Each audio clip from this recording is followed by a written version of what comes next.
Hi guys, magandang hapon sa inyo lahat. Siya nga pala, nagsisinanan ako ng bago kong binili. Siya nga pala, bago tayo magsimula, huwag niyong kalimutan mag-subscribe para lagi tayong updated sa sunod ng video. Maraming salamat sa inyo. At ito guys, umpisahan na natin.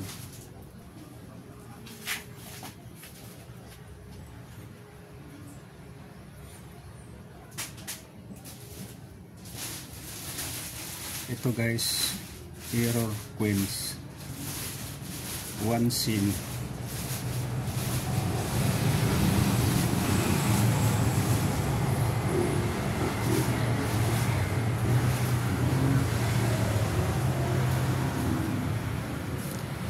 Ito guys, 1909. Antique na talaga siya. Bukod sa antique na siya, error pa siya. Kaya pag ganitong klaseng coins guys, talagang matataas talaga ang value nito. 1909, 1 penny.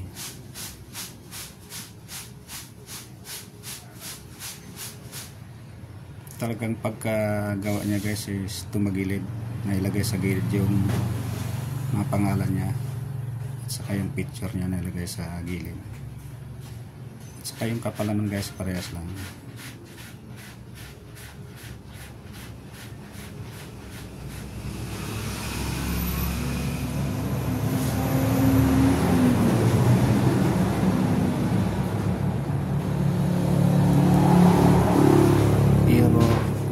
Ito guys, gawa sa copper, 1909, Liberty, United States of America, 1 cent. Gawa sa copper.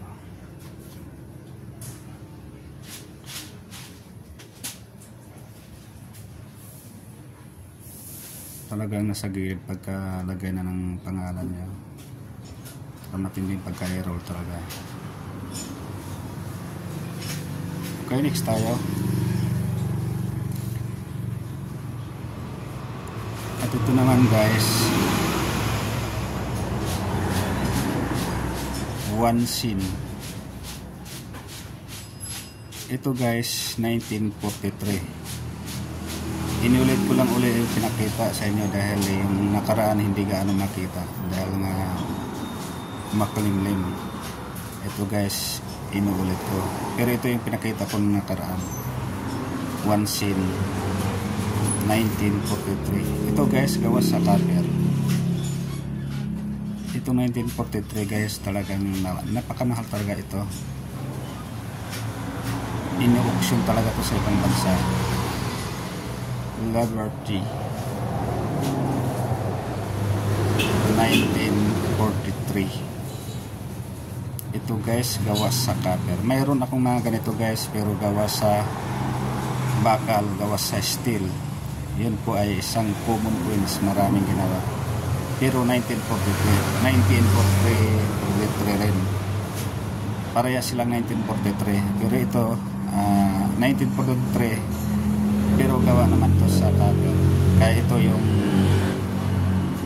pinakamahal, pinaka-rare. 1943. Makikita nyo guys yung ano, kitang kita yung 1943. Liberty, In God We Trust,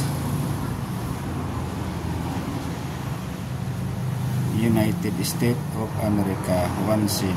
Ito guys, gawa sa copper.